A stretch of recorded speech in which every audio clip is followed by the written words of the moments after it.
मधुबन के बाबा, मधुबन के बाबा मुरली वाले, आपका क्या कहना, आपका क्या कहना। ओम शांति। आज 17 नवंबर 2023 के साकार मधुर महावाक्य हैं। आज मीठे मीठे बाप दादा बोले, मीठे बच्चे, बाप के गले का हार बनने के लिए ज्ञान योग की रेस करो। तुम्हारा फर्ज है सारी दुनिया को बाप का परिचय देना। बाबा ने कहा, मीठे बच्चे, बाप के गले का हार बनने के लिए ज्ञान और योग की रेस करो। तुम्हारा फर्ज है सारी दुनिया को बाप का परिचय देना। बाबा ने आज प्रश्न पूछा कि किस मस्ती में सदा रहो तो तुम्हारी बीमारी भी ठीक होती जाएगी। तो उत्तर में बाबा ने समझाया, ज्ञान और योग की मस्ती में रहो। इस पुराने शरीर का चिंतन नहीं करो। जितना शरीर में बुद्धि जाएगी, लोभ रखेंगे, उतना ही बीमारियां आती जाएंगी।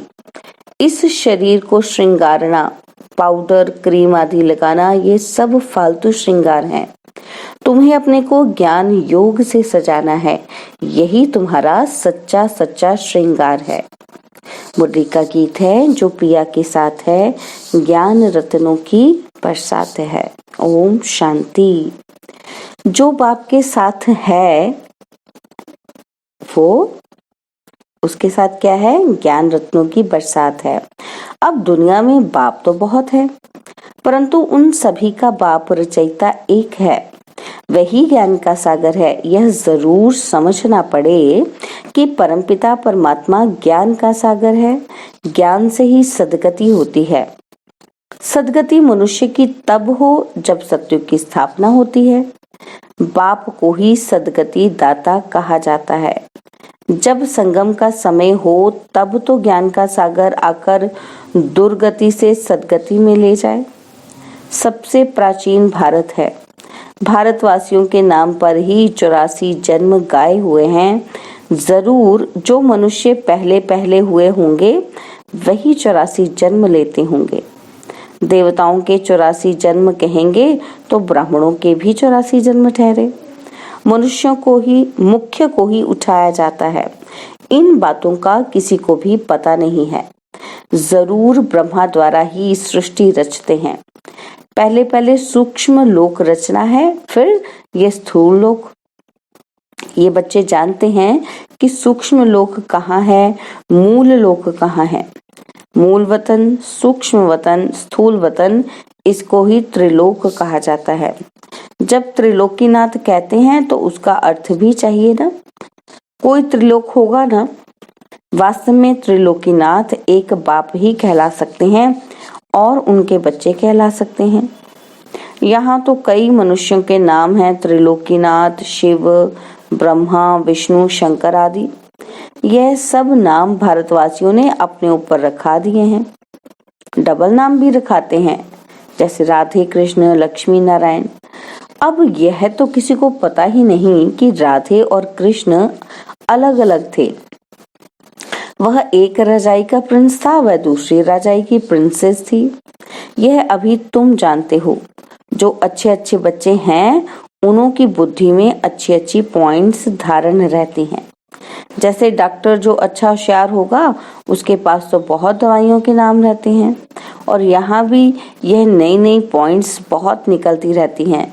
दिन प्रतिदिन इन्वेंशन होती रहती है। जिनों की अच्छी प्रैक्टिस होगी वह नई नई पॉइंट्स धारण करते रहेंगे। धारण नहीं करते हैं तो महारथियों की लाइन में नहीं लाया जा सकता। सारा मदार बुद्धि पर है और तकदीर की भी बात है। यह भी ड्रामा में है ना। ड्रामा को कोई भी नहीं जानते हैं। यह भी समझते हैं कि कर्म क्षेत्र पर हम पार्ट बजाते हैं, परंतु ड्रामा के आदि मध्य अंत को नहीं जानते तो गोया कुछ भी नहीं जानते। तुमको तो सब कुछ जानना है। बाप आए हैं, बच्चों को मालूम पड़ा तो बच्चों का फर्ज है औरों को भी परिचय देना। सारी दुनिया को बतलाना फर्ज है। जो फिर ऐसा ना कहें कि हमको मालूम ही नहीं था, तुम्हारे पास बहुत आएंगे, लिटरेचर आदि बहुत लेंगे। बच्चों ने शुरू में साक्षात्कार भी बहुत किया है। ये क्राइस्ट, इब्राहिम भारत में आते हैं। बरोबर भारत सबको खींचता रहता है। असल तो भारत ही बेहद के बाप का बर्थ प्लेस है ना। परंतु वे लोग इतना कुछ जानते नहीं हैं कि ये भारत भगवान का बर्थ प्लेस है। भल कहते भी हैं शिव परमात्मा, परंतु फिर सबको परमात्मा कह देने से बेहद के बाप का महत्व गुम कर दिया है। अभी तुम बच्चे समझाते हो भारत खंड सबसे बड़े से बड़ा तीर्थ स्थान है। बाकी और सब जो भी पैगंबर आदि आते हैं वह आते ही हैं अपना अपना धर्म स्थापन करने। उनके पिछाड़ी फिर सब धर्म वाले आते जाते हैं। अभी है अंत, कोशिश करते हैं वापस जाएं, परंतु तुमको यहाँ लाया किसने? क्राइस्ट ने आकर क्रिश्चियन धर्म स्थापन किया, उसने तुमको खींच कर लाया। अभी सब तंग हुए हैं वापस जाने के लिए। ये तुमको समझाना है। सब आते हैं अपना अपना पार्ट बजाने। पार्ट बजाते बजाते दुख में आना ही है, फिर उस दुख से छुड़ाकर सुख में ले जाना बाप का ही काम है। बाप का ये बर्थ प्लेस भारत है। इतना महत्व तुम बच्चों में भी सभी नहीं जानते। थोड़े हैं जो समझते हैं और नशा चढ़ा हुआ है। कल्प कल्प बाप भारत में ही आते हैं, ये सबको बताना है, निमंत्रण देना है। पहले तो ये सर्विस करनी पड़े, लिटरेचर तैयार करना पड़े। निमंत्रण तो सबको देना है ना। रचयिता और रचना की नॉलेज कोई भी नहीं जानते। सर्विसेबल बनकर अपना नाम बाला करना चाहिए। जो तीखे बच्चे हैं, जिनकी बुद्धि में बहुत पॉइंट्स है, उनकी मदद सब मांगते हैं। उनके नाम ही जपते रहते। एक तो शिव बाबा को जपेंगे, फिर ब्रह्मा बाबा को, और फिर नंबरवार बच्चों को। भक्ति मार्ग में हाथ से माला फेरते हैं।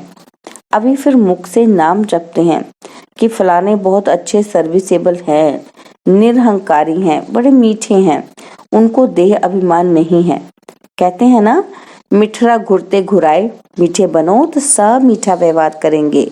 बाप कहते तुम दुखी बने हो, अब तुम बच्चे मुझे याद करेंगे तो मैं भी मदद करूंगा। तुम नफरत करेंगे तो मैं क्या करूंगा? यह तो गोया अपने ऊपर नफरत करते हैं। पद नहीं मिलेगा। धन कितना अथाह मिलता है। किसी को लॉटरी मिलती है तो कितना खुश होते हैं। उनमें भी कितने इनाम आते हैं। फर्स्ट प्राइज और फिर सेकंड प्राइज, थर्ड प्राइज होती है। हूबहू यह भी ईश्वरीय रेस है। ज्ञान और योग बल की रेस है। जो इनमें तीखे जाते हैं वही गले का हार बनेंगे और तख्त पर नजदीक बैठेंगे। समझाया तो बहुत सहज जाता है। अपने घर को भी संभालो, क्योंकि तुम कर्मयोगी हो। क्लास में 1 घंटा पढ़ना है, फिर घर में जाकर उस पर विचार करना है। स्कूल में भी ऐसे करते हैं ना, पढ़कर फिर घर में जाकर होमवर्क करते हैं। बाप कहते हैं 1 घड़ी, आधी घड़ी। दिन में 8 घड़ियां होती हैं, उनसे भी बाप कहते हैं 1 घड़ी, अच्छा आधी घड़ी। 15-20 मिनट भी क्लास अटेंड कर धारणा कर, फिर अपने धंधे धौरी में जाकर लगो। आगे बाबा तुमको बिठाते भी थे कि याद में बैठो, सुदर्शन चक्र फिराओ। याद का नाम तो था ना। बाप और वर्षे को याद करते करते, सुदर्शन चक्र फिराते फिराते जब देखो नींद आती है तो सो जाओ। फिर अंतमति सोगति हो जाएगी। फिर सवेरे उठेंगे तो वही पॉइंट्स याद आती रहेंगी। ऐसे अभ्यास करते करते तुम नींद को जीतने वाले बन जाएंगे। जो करेगा वो पाएगा। करने वाले का देखने में आता है, उसकी चलन ही प्रत्यक्ष होती है। ना करने वाले की चलन ही और होती। देखा जाता है कि ये बच्चे विचार सागर मंथन करते हैं, धारणा करते हैं। कोई लोभ आदि तो नहीं है। ये तो पुराना शरीर है। यह शरीर ठीक भी तब रहेगा जब ज्ञान और योग की धारणा होगी। धारणा नहीं होगी तो शरीर और ही सड़ता जाएगा। नया शरीर फिर भविष्य में मिलना है। आत्मा को प्योर बनाना है। यह तो पुराना शरीर है। इनको कितना भी पाउडर, लिपस्टिक आदि लगाओ, श्रृंगार करो, तो भी वर्थ नॉट अ पेनी है। ये श्रृंगार सब फालतू है। अब तुम सबकी सगाई शिव बाबा से हुई है। जब शादी होती है तो उस दिन पुराने कपड़े पहनते हैं। अब इस शरीर को श्रृंगारना नहीं है। ज्ञान और योग से अपने को सजाएंगे तो फिर भविष्य में प्रिंस प्रिंसेस बनेंगे। यह है ज्ञान मान सरोवर। इसमें ज्ञान की डुबकी मारते रहो तो स्वर्ग की परी बनेंगे। प्रजा को परी तो नहीं कहेंगे। कहते भी हैं कृष्ण ने भगाया फिर महारानी पटरानी बनाया। ऐसे तो नहीं कहेंगे कि भगाकर फिर प्रजा में चंडाल आदि बनाया। भगाया ही महाराजा महारानी बनाने के लिए। तुमको भी ये पुरुषार्थ करना चाहिए। ऐसा नहीं जो पद मिले सो ठीक। यहाँ मुख्य है पढ़ाई। ये पाठशाला है ना, गीता पाठशाला बहुत खोलते हैं। वह बैठ सिर्फ गीता सुनाते हैं, कंठ कराते हैं। कोई एक श्लोक उठाकर फिर आधा पौना घंटा उस पर बोलते हैं। इससे फायदा तो कुछ भी नहीं। यहाँ तो बाप बैठ पढ़ाते हैं। एम ऑब्जेक्ट क्लियर है। और कोई भी वेद शास्त्र जप तप आदि करने में कोई एम ऑब्जेक्ट नहीं है। बस पुरुषार्थ करते रहो। परंतु मिलेगा क्या? जब बहुत भक्ति करते हैं तब भगवान मिलते हैं। सो भी रात के बाद दिन जरूर आना है। समय पर होगा ना। कल्प की आयु कोई क्या बतलाते, कोई क्या बतलाते हैं। समझाओ तो कहते हैं शास्त्र कैसे झूठे होंगे। भगवान थोड़ी झूठ बोल सकता है। समझने की सिर्फ ताकत चाहिए। तुम बच्चों में योग का बल चाहिए। योग बल से सब काम सहज हो जाते हैं। कोई काम नहीं कर सकते हैं तो गोया ताकत नहीं है, योग नहीं है। कहाँ कहाँ बाबा भी मदद करते हैं। ड्रामा में जो नूंद है वह रिपीट होता है। यह भी हम समझते हैं और कोई ड्रामा को समझते ही नहीं। सेकंड बाय सेकंड जो पास होता जाता है, टिक टिक होता जाता है। हम श्रीमत पर एक्ट में आते हैं। श्रीमत पर नहीं चलेंगे तो श्रेष्ठ कैसे बनेंगे? सब एक जैसे बन नहीं सकते। यह लोग समझते हैं कि हम एक हो जाएं। एक का अर्थ नहीं समझते। एक क्या हो जाए? क्या एक फादर हो जाना चाहिए या एक ब्रदर हो जाना चाहिए? ब्रदर कहें तो भी ठीक है।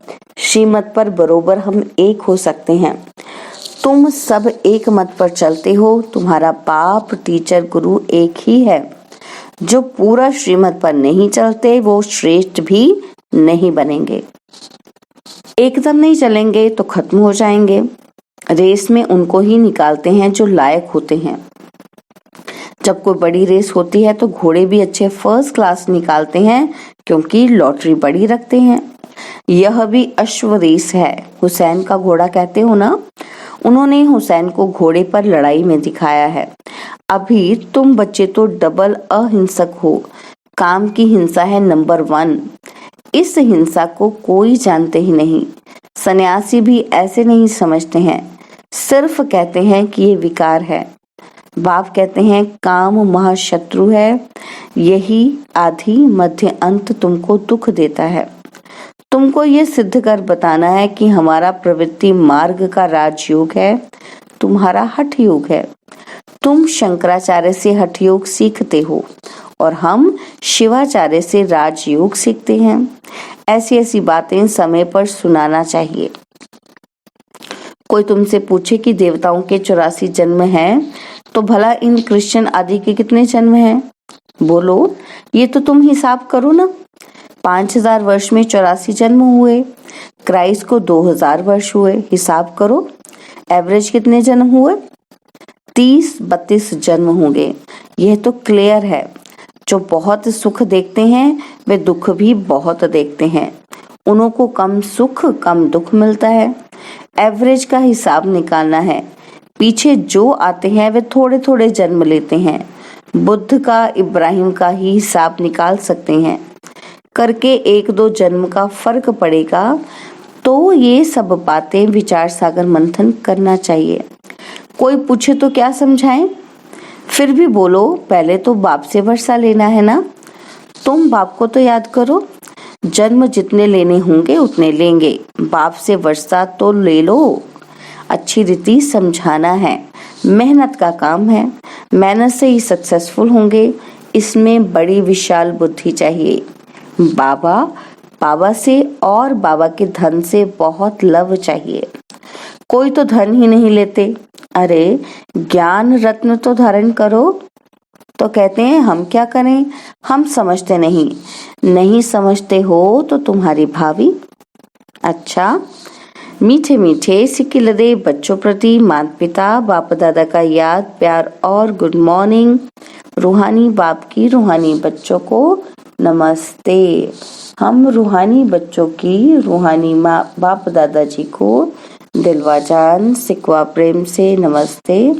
ओम शांति। प्यारे बाबा, मीठे बाबा, मेरे बाबा, शुक्रिया बाबा, शुक्रिया बाबा, शुक्रिया। धारणा के लिए मुख्य सार है, पहला पॉइंट है, किसी से भी नफरत नहीं करनी है, सबसे मीठा व्यवहार करना है, ज्ञान योग में रेस करके बाप के गले का हार बन जाना है। और सेकंड पॉइंट है, नींद को जीतने वाला बन सवेरे सवेरे उठ बाप को याद करना है, सुदर्शन चक्र फिराना है, जो सुनते हैं उस पर विचार सागर मंथन करने की आदत डालनी है। बाबा ने आज वरदान दिया, बुद्धि को डायरेक्शन प्रमाण श्रेष्ठ स्थिति में स्थित करने वाले मास्टर सर्वशक्तिमान भव। बुद्धि को डायरेक्शन प्रमाण श्रेष्ठ स्थिति में स्थित करने वाले मास्टर सर्वशक्तिमान भव। कई बच्चे जब योग में बैठते हैं तो आत्म अभिमानी होने के बदले सेवा याद आती है, लेकिन ऐसा नहीं होना चाहिए, क्योंकि लास्ट समय अगर अशरीरी बनने के बजाय सेवा का भी संकल्प चला तो सेकंड के पेपर में फेल हो जाएंगे। उस समय सिवाय बाप के निराकारी, निर्विकारी, निरहंकारी और कुछ याद ना हो। सेवा में फिर भी साकार में आ जाएंगे। इसलिए ये अभ्यास करो कि जिस समय जिस स्थिति में स्थित होना चाहें स्थित हो जाएं। तब कहेंगे मास्टर सर्वशक्तिमान, कंट्रोलिंग और रूलिंग पावर वाले। स्लोगन, किसी भी परिस्थिति को सहज पार करने का साधन है एक बल एक भरोसा। किसी भी परिस्थिति को सहज पार करने का साधन है एक बल एक भरोसा। ओम शांति। और अब यह एक बहुत अच्छी वीडियो भी जरूर देखें।